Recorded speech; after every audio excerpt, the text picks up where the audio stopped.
Okay, let's get things going. Thank you all for being here bright and early. It's good to see you. Yes, thank you. You do look fantastic, which is terrific. My husband and Megan this morning both said, Maud, you're wearing Hamilton colors. So, and what I said to my husband was, I have to not look like a caricature. I do things own things that are not purple. So tonight I'm wearing purple. I just want you to know that.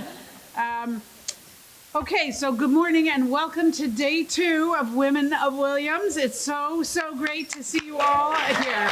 It has been really fun to see everybody here, full of joy and good memories and new encounters. And I hope everyone really enjoyed our first keynote last night and the event. Yes, good, wonderful. I'm so glad. I did too. And just by a quick show of hands, at last night's event, how many people met somebody totally new? I did? Oh, look at you guys. Good, me too. Wonderful, that's wonderful. That's pretty much everyone as far as I can tell. How many of you spent time chatting with a woman who graduated at least a decade before or after you? Pretty good, look at that. Nicely done, very good. I see some real cross-generational connections here, which is, of course, the point that have been made already. And there's lots more opportunities, much better. Lots more opportunities to do so across the day. A couple of you mentioned to me that you were expressly enjoyed breaking out of the reunion model where you're only with your own class and you're able to see folks across generations, which of course is part of the goal, and we're really glad you're taking advantage of it. I heard some of you JAs were seeing your frosh, and how many JA frosh connections were there? A couple, look at that, very nice. Okay, so the gift that absolutely keeps on giving, thank you. So this morning's speaker has held a lot of roles in a lot of different fields since she graduated from Williams with a degree in Asian Studies and Economics. Whether she was traveling the globe for a multi-generational conglomerate, disrupting how your prescriptions are dispensed, or making history as Massachusetts' first woman to lead economic development in the Commonwealth. Yvonne Houth, who's from the class of 1995, has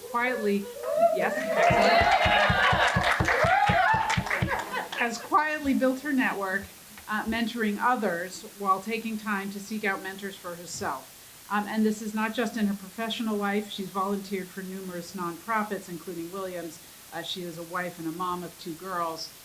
And speaking personally is very instrumental in my journey to Williams, because she was on the search committee that brought me here, and such a positive force for Williams. Every time I chatted with her throughout that process, and subsequently, it's the energy for this institution and for love of all things Williams is palpable and was really compelling to me. Yvonne is a strong believer that every step of your journey at work, at home, and in the community offers opportunities to be a leader. Sometimes they're not obvious, especially for us women who are often juggling multiple responsibilities all at the same time. But I think we can all agree that while the world is gradually becoming more accepting of women holding leadership positions, thank you.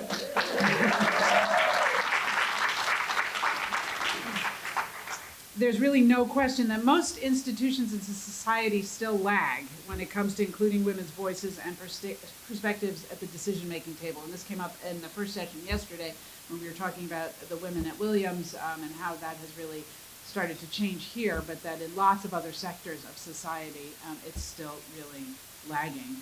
So I hope that Yvonne's story will encourage each of you to think about ways, large and small, that you can cultivate your own leadership style, and have an impact on the ways that matter to you, while also mentoring and encouraging the women who are younger than you and who are watching you as models as you go through your own journey. Please join me in welcoming Yvonne Houth.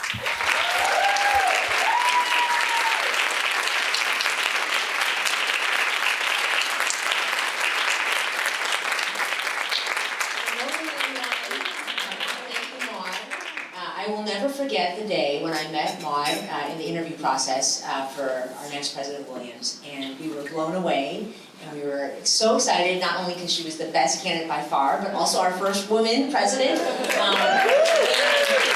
We are so incredibly lucky to have you. I was just telling Maud, not only is she a great president, I just spent time with her daughter and I know her son. She's a kick-ass mom. So we all need to get parenting lessons from her. So thank you, Ava, for being here.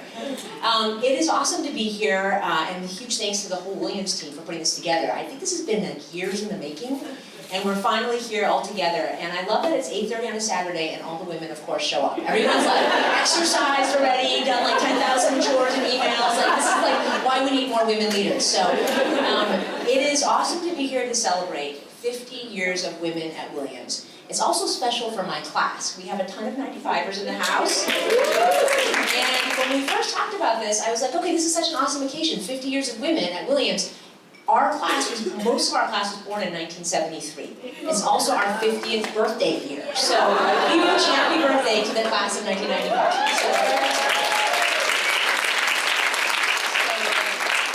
So what I thought I would do is maybe just share a little bit about my background, and then Megan asked me to talk about leadership. And as I thought about it, they had some different titles, and I was like, you know what, actually everything I know about leadership and any success I've had is really due to Williams. So that's really what I'm going to share, is maybe a couple of reflections on leadership, and then I would just like to leave it open for a Q&A, if that works for folks. Okay, so my journey here, it is actually kind of interesting. I just gave a speech on Wednesday at the State House. The governor spoke first, then Mayor Michelle Wu, and then me, and I said in the speech, I was like, this is so improbable, and I feel the same way here. It's so improbable. So my grandmothers were both born in China. They had their feet bound as girls. And I remember shopping with them in America in their 80s, and we'd have to go to Stride Ride and look for size 4 children's shoes. Their feet were like this big. And my grandfathers were also born in China, and they were both in the army. They were generals. They fought with Chiang Kai-shek, and they first fought the Japanese, then the communists. They lost both, so then they had to flee the country. And so my parents grew up in Taiwan, and their dream in life was, if we work hard enough and study hard enough, maybe we can go to Mei. So Mei is beautiful and Guo is country. So we want to go to the beautiful country, to America. And because of actually President John F. Kennedy, who passed the immigration reform in 1965, they were able to come here for graduate school. So they came to the US, to the beautiful country. They met, they fell in love, and then I was the first to be born in this country in my family. Outside of Chicago, actually. So this is hard to believe probably when people meet me now, but I was extremely shy as a kid, because I didn't speak any English. So I went to school outside of Chicago. I think I was the only non-white kid in my school, actually, and I didn't speak any English. So I was very shy, and I got put into this class for like kids with developmental issues. Eventually I learned English, and then I learned that I love school, and so now my family jokes, I'm making up with it now, with all my words now, so I'm catching up, all those quiet years. But I was really lucky. I ended up getting into a magnet school in Illinois, the Illinois Math and Science Academy. And if that sounds nerdy, it's like 10,000 times nerdier. It's where I met my husband, but also, importantly, I had a really good friend there, and her older sister went to this school called Williams and talked about it all the time. And I never heard about Williams. And I never heard of this thing called the Liberal Arts School. And so when my parents said, oh, we're going to go out east to look at colleges, so we want you to think about where you want to go to college, somehow I convinced my parents that Williams was on the way between Harvard and Princeton. So clearly, this was the days before Google Maps. We were geographically challenged. Lucky for me, the day that we stepped foot on campus was like one of these perfect Williams days. And I'm from Chicago, so it's flat, there's a lot of strip malls. And then you come up on Route 2 and you see the mountains and you just I fell in love, and I was like, wow, I hope I'm lucky enough to get in this place, and I was. I was very lucky I got in. Then I had to convince my parents to let me go to a school that they'd never heard of, that was in the middle of nowhere. And if you're my parents and you're immigrants in this country, you want your kid to go to an Ivy League school, or at least University of Chicago, Northwestern. So again, very lucky for me, that year that I was deciding when to go to college, Williams was #1 in US News and World Report. And so my dad, it came out in the Chinese newspaper, they reprinted it. So my dad Xeroxed the Chinese newspaper, and then he had it folded in his pocket. So when his friends were like, oh, my kid's going to Stanford, he would pull it out from his pocket. And be see, Williams is #1 on the system. So luckily they let me come to Williams. So I got to Williams, and actually I didn't have a very good freshman year. I had a lot of culture shock because I was from the Midwest, and I had never been exposed to like this much wealth. Like back then, Williams I think was not as diverse. I think our class, 95 is probably like 30% people on financial aid. It was largely like a New England school. I'd never heard of these fancy prep schools that people seem to go to. I had never skied, and I also didn't know that like people went skiing in Europe, like as a thing. I didn't know people had multiple houses. I never knew like about these sports like lacrosse and squash. Like it was a big culture shock for me, and I had a really hard time. Lucky for me, I made some great friends, many of whom are here, and I really fell in love with the classes. I made great connections with the professors, and I got really lucky. My freshman year entry mate said, "Oh, I'm going to," she was a St. Paul's rower, recruited for rowing. She's like, "Oh, I'm going to rowing, like come with me." And I thought it was like a canoe or something. I didn't know what it was. Like, oh, okay, I'll go see the lake. And so I ended up being the shortest rower in the history of Williams, and so many of my friends are from rowing. And then also, I was really lucky that I think my sophomore year here, we hired our first Asian American history professor. And I'm taking his first class. And I think, Charlotte, were you in that class? Yeah. And so it was the first time I ever had heard of the Chinese Exclusion Act.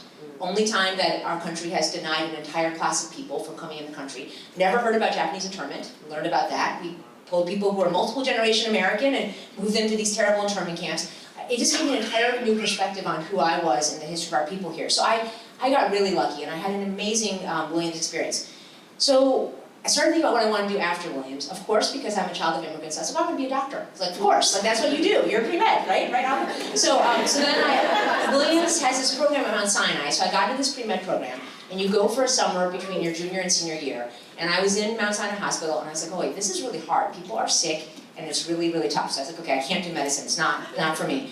So then I was like, what am I going to do next? And I was like, okay, well, I know professors. Like, I'll just be a professor. Like, I like economics. And so I got really lucky. I won this Williams Scholarship to Cambridge University.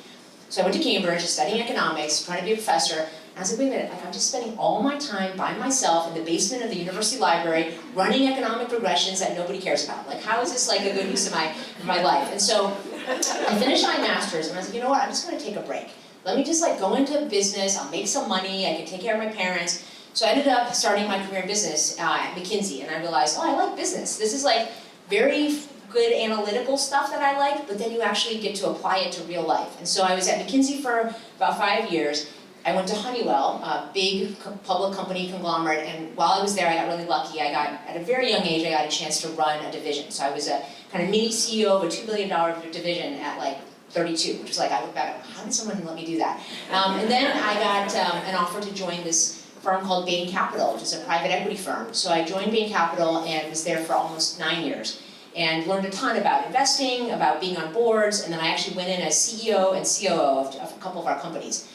And then I kind of turned 40, and I was kind of like, like what's next? Am I just going to stay at Bain Capital? Like, it's very, it's a great place to be, it's prestigious, we have nice offices, you make a lot of money, I've been here, like, and then I was like, my parents and grandparents sacrificed so much, like, is this kind of it for me?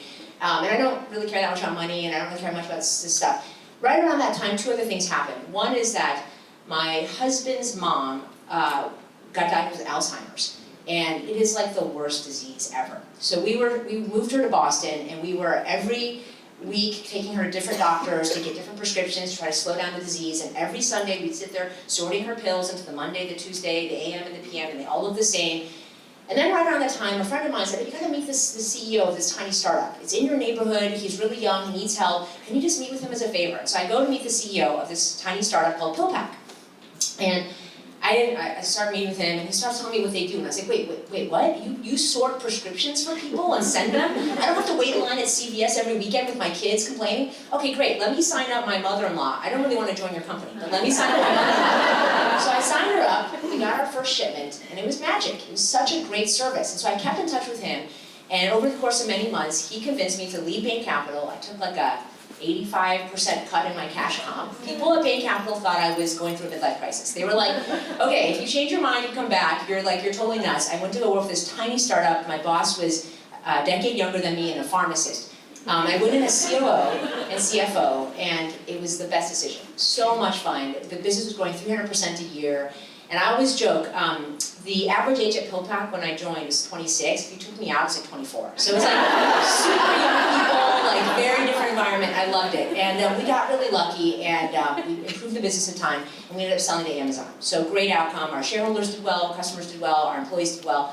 I stayed at Amazon for about a year, led the integration, and then a friend from Main Capital called and said, let's go start a new investment firm. So we did that, raised a couple $1 billion, and then, it was fun, investing in tech stuff. And then life is kind of unexpected. My husband, who I went to high school with, got this opportunity to join the Biden administration, like a dream job for him. And so we moved to DC, and then going through the conflicts of interest stuff, they were like, okay, we don't really love that your wife is a full-time investor. Can you not do that? So then I said, okay, I'm doing this for him, I'll do part-time stuff. So then I had this really great lifestyle where I was on like a bunch of public company boards, a bunch of private company boards. I did a lot of investing on my own, advising. Mostly I hung out with the dog and did a lot of drop-off pickup. So the kids were like very happy. And so we were in DC, and then my husband got an opportunity to come back to Boston. So we moved back to Boston over Labor Day of 2022. So like how many months ago? 6 months ago? I don't know how many months ago that was. So we moved back to Boston. I'm just like hanging out in Boston, doing my like board gig. And we got to Christmas time, the week before Christmas, my cell phone rings. My kids had just gotten done with school, and it's a number I don't recognize. I was like, oh, it's probably the kid's doctor. It's like always the kid's doctor's calling. So I pick it up, and the phone says, hi, it's Maura Healey. And I was like, okay, this is a robocall. You get those fundraising calls? So I was like, hello? And she's like, yeah, is this Yvonne Howe? This is Maura Healey. And I was like, oh my God, it's not a robocall. And so she said, well, you know, I just won the election. I was like, yes, I know, I'm aware. Like, congratulations. And she said, I'm starting to put my team together. Your name has come up. Would you be interested in talking with me about joining the administration?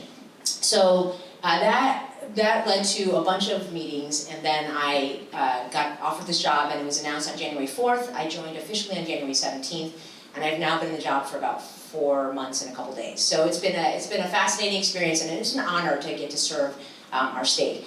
So that's kind of my crazy, random, meandering journey until now. On leadership, and everything I know about leadership I've learned from Williams, I have 3 thoughts for you, 3 reflections. The first is that when I think about my career, it is just all the liberal arts, honestly. Like, it is the liberal arts. Every chunk of my career has been another course I've taken that is like weird and unexpected and random, and it's all driven by this curiosity of liberal arts. Like, how do you learn about things and be curious and not be afraid to fail and do things that are different because it's interesting. And people will oftentimes ask me like, you know, how did you choose your next, job? Like, how did you decide what to do? And it's just like classes. You don't choose a class based on the title, you choose it based on the professor. Like, I've chosen all my jobs based on the people that I'm going to surround myself with and who I'm going to work for. People also often ask me like, oh, so are you like an expert CFO? Or are you like an expert CMO? And just like liberal arts, I don't know anything about anything. Really, I don't. Like, I'm not an expert in anything. What you learn in the liberal arts is so valuable. You learn how to connect the dots. You learn how to learn. You learn how to ramp up and figure things out quickly. You learn how to have judgment. What facts matter and what facts don't. How to separate the noise. You learn about how to think critically and how to analyze and how to problem solve and how to communicate and read and write. That is what I know. And I've done that again and again, all these different jobs. People also often ask me like, oh, so like, what was the best business class you took to make yourself successful in business? And I'm like, clearly you know nothing about Williams College.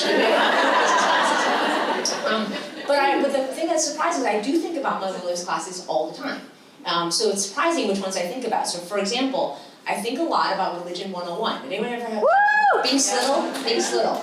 Legendary Williams professor. I chose Religion 101 because I'm not actually religious at all, but people said you need to take a class from Bing Slittle. So I took this class from him, and I think about Religion 101 all the time, and especially now in my current job, because in Religion 101 you learn that throughout time, in every culture, throughout history, people want to feel part of something bigger than themselves. They want to feel part of a hero's journey. They want to feel like they're accomplishing a mission. And so I think about it all the time. No matter what job I'm in, how do I acknowledge people and make them feel seen and heard and part of a bigger team and a bigger cause?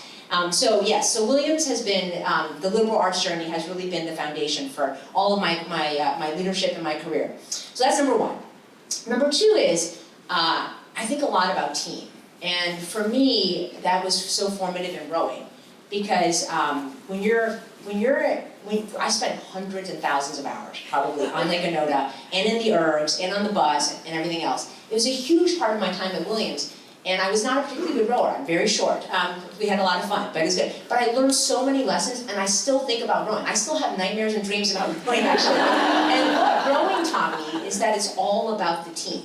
It doesn't matter if you're the best rower. You can't win a race unless everybody in the team is in the right seat, rowing together in the right way. And really, the people that we got to know on the rowing team, none of us would have necessarily been friends besides being on the rowing team together.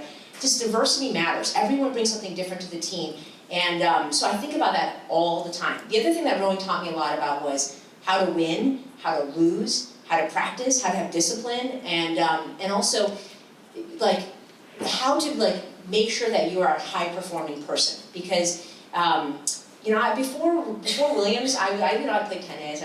I wasn't a particularly fit person. And being physically fit in rowing has helped me be fit in everything else I do. So I learned so much about kind of teamwork through rowing. And so even now today in this role, I think all the time about how do I get the right people in the right seats, rowing the right way, doing the right things. And then when you do that in a boat, like all the rowers in here know, because Laura knows, when you do that in a boat, it feels like you're not even rowing. The boat just flies by itself, and you're all rowing in the same sync, and it just feels so magical, and you're going so fast. When you don't have that happening, it's miserable. People catch crabs, you're running against each other. So I always think about team, all the time. It's not about one person, it's about the team. So that's my second leadership lesson. And then the third leadership lesson I think a lot about is relationships. When I first started out in business, I was at McKinsey, which is all these MBA people and very fancy, and they're always well, you have to network more, and you have to get mentors and network and go to these networking events. And I am, even though I'm not as shy as I was, I'm very introverted. So I don't I don't love this idea of networking. I actually hate that word. What I learned from Williams was the importance of relationships. So I joined the board when I was 30. And I still think it's crazy. How did someone let me on the Williams board at age 30? I knew nothing. I was a newlywed. I was starting out my career at Honeywell. I had no kids.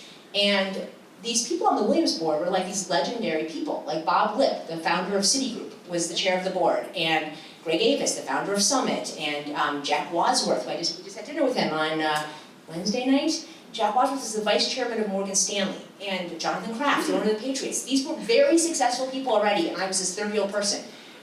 They treated me so kindly for no reason. I wasn't going to ever do anything for them. They were already they were so kind to me, and they invested so much in me, and they treated me like a peer. And that taught me the lesson of the importance of relationships and how to build just deep, enduring friendships. And so I do that now, and to not think about, sometimes I have people who do this networking are well, why am I going to waste your time with that student? They're just a Williams student. Why would you do a call with them? And I was because Jack Wadsworth was kind to me, of course I'm going to do the call with this Williams student. And by the way, some of those Williams students that were a waste of time from a networking perspective or whatever, are now people doing amazing things, and I don't even care what they do. I'm just grateful that I have these friendships from these Williams students. So I think a lot about the power of relationships, and every job I've gotten almost is, not a week goes by that I don't talk to someone from Honeywell or McKinsey. Driving here yesterday, I had a call with someone I worked with at Honeywell a million years ago, talking about how he's doing and his kids, and how he's thinking about his next job, and that gives me so much joy in my work and in my life. So those are my 3 leadership lessons. I'm going to end with 2 things that I would like for you all to do. So the first is, and this will make Megan and Maud happy, which is that as I reflect on my life, my family knows this, my kids know this. The joke was I took a huge pay cut when I went to PillPack, and they said, well, if PillPack ever succeeds, Mama, you're just going to give all the money to Williams. And I said, yes, that is correct. You're not getting any of it. So my first thing I urge you is to give to Williams. And I talk to people all the time, they're oh, Williams has so much money, blah, blah, blah. You can give money, and I think you should. And the way I think about giving money to Williams is that the world kind of sucks right now. It's very divided. There's all these problems. We have climate change. We have the crazy politics. We have a war in Ukraine. We have all these crises happening. The world needs more Williams. We need more Williams grads who are thoughtful and smart and have good values and know how to work with people and who understand nuances and are not, going to be incredibly divisive. We need more Williams. And so when I think about giving money to Williams, I think about this is the best mutual fund. It's a diversified mutual fund. Every year it goes off with 550 kids, and they're all doing different things, and the world will be better because of Williams. So but I also think you should give time. and your heart and your soul. Because every time I've been asked to give to Williams, I think, okay, well, I'm going to give to Williams. I'm going to join the board for 12 years. I get more back. So then I'm more indebted. And so like every time some Williams asks me for something, I always say yes. So like when Megan said, oh, guess what? Like you're going to be our keynote speaker on Saturday morning. And I'm like, oh gosh, I'm giving to Williams, but I'm getting more back because now you've made me reflect on my life and like on leadership. And so I would urge you to give to Williams because like in this world, people don't have trust and there's no faith in institutions. I still have faith in Williams and I'm so deeply grateful for our leadership. So that's number one. And you all already doing that just by being here. The second thing is that I think I would urge all of us, this room of amazing women in this 50 years of women at Williams who are all so incredible and smart and thoughtful. I would urge you to keep fighting the good fight. So 50 years of women, it's changed a lot at Williams. And even since 2005, when I joined the board, we had a few of us on the board. Roy, there was like, I don't know, out of 20-some people, we maybe had 5 or 6 women. And we had a few women on senior staff. Now, flash forward to 2023, we have a woman president, a woman chair of the board, more than half the board is women, more than half senior staff is women. You look at the state of Massachusetts, we have a woman governor, first elected woman governor, woman lieutenant governor, more than half our cabinet is women, the mayor of Boston's a woman. So we've made a lot of progress, but we still have more work to do because the rest of the world does not look like Williams in Massachusetts. And we know we'd be better off if it did. And the other thing is that my kids are growing up in such a different environment. So 50 years ago, we started having women at Williams. 50 years ago, my class was born. 50 years ago, Roe versus Wade passed. And we all know what happened last year. We have more work to do. So I would urge this group that by the time, I won't be around, but when we have the next 50, 100 celebration of women at Williams, I want the whole world to look like Williams and Massachusetts. We would be better off for everybody that were the case. So that's the other thing.